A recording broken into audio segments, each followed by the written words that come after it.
welcome back, Year 5. Today we are reading Chapter 5 of Fantastic Mr. Fox, and today is special because it's a discussion day. That means you don't have the normal independent work that's going to be written in your book. Instead, we're going to engage in discussions about a text by sharing enjoyable parts, connections made, questions asked, etc. Anything that comes to your mind that you want to talk about. And we're going to be doing that in the comment section below. Now, the reason we're doing this is because one of the best ways to enhance your understanding of something is to talk about it. So by talking about this book, we might clear up ideas that we had that were wrong. We might get new ideas. We just might understand the whole thing better and be able to make better predictions about what's going to come next. In this image, you can see a bunch of students engaging in discussion. The one that stands out the most to me is the boy at the far right with the green thought bubble. He's wondering what the others are talking about. He's asking questions. So by listening to them, he's learning something new. So today, after we finish reading chapter 5, you are going to comment down below something that you enjoyed about the book, a question that you asked, or just something that came to your mind when we were reading today. And I want you to reply to somebody else's comment. So you should have 2 comments down in the comment section below. Alright, so in the last chapter, chapter 4, which was called The Terrible Shovels, Bogus, Boonce, and Bean tried to dig out the foxes, but Mr. Fox came up with the plan to dig down as fast as they could, and the farmers weren't able to catch up, so they were safe. Let's see what happens in chapter 5, called The Terrible Tractors. As the sun rose the next morning, Bogus and Boonce and Bean were still digging. They had dug a hole so deep you could have put a house into it. But they had not yet come to the end of the fox's tunnel. They were all very tired and cross. "Dang and blast," said Bogus. "Whose rotten idea was this?" "Bean's idea," said Boonce. Bogus and Boonce both stared at Bean. Bean took another swig of cider, then put the flask back into his pocket without offering it to the others. "Listen," he said angrily. "I want that fox. I'm going to get that fox. I'm not giving in till I've strung him up over my front porch dead as a dumpling." "We can't get him by digging, that's for sure," said the fat Bogus. "I've had enough of digging." Boonce, the little pot-bellied dwarf, looked up at Bean and said, "Have you got any more stupid ideas then?" "What?" said Bean. "I can't hear you." Bean never took a bath. He never even washed. As a result, his ear holes were clogged with all kinds of muck and wax and bits of chewing gum and dead flies and stuff like that.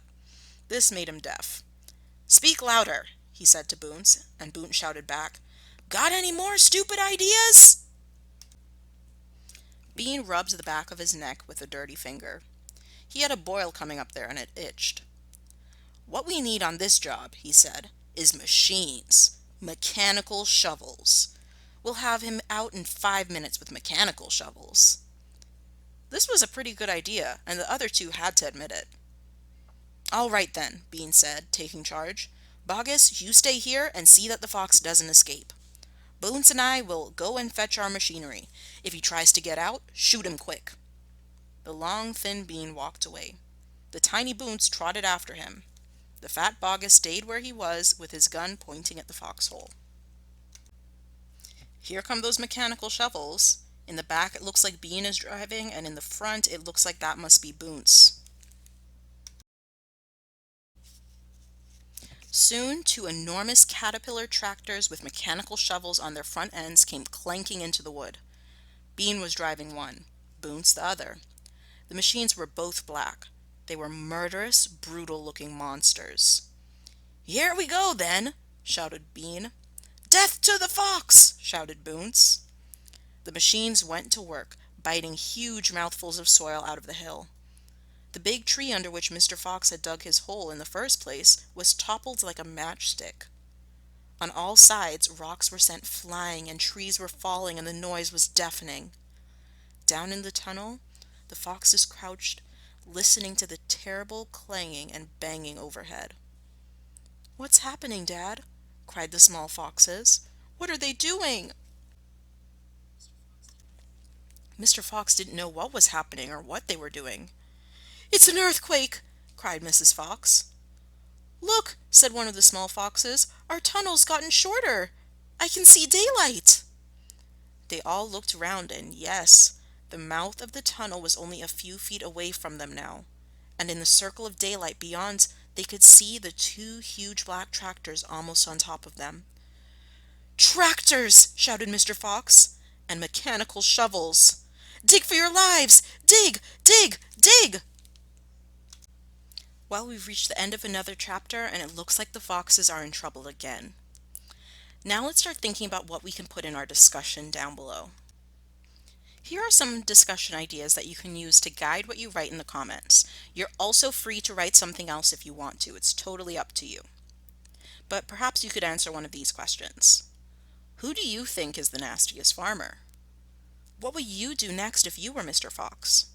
What's your favorite part of the story so far? Who's your favorite character? Why? Like I said, you could do one of these or you could come up with your own comment, but make sure you comment something down below and reply to someone else's comment. All right, you guys, that's it. No other independent work today. When you're all done, enjoy your weekend. And as always, stay safe and I'll see you soon.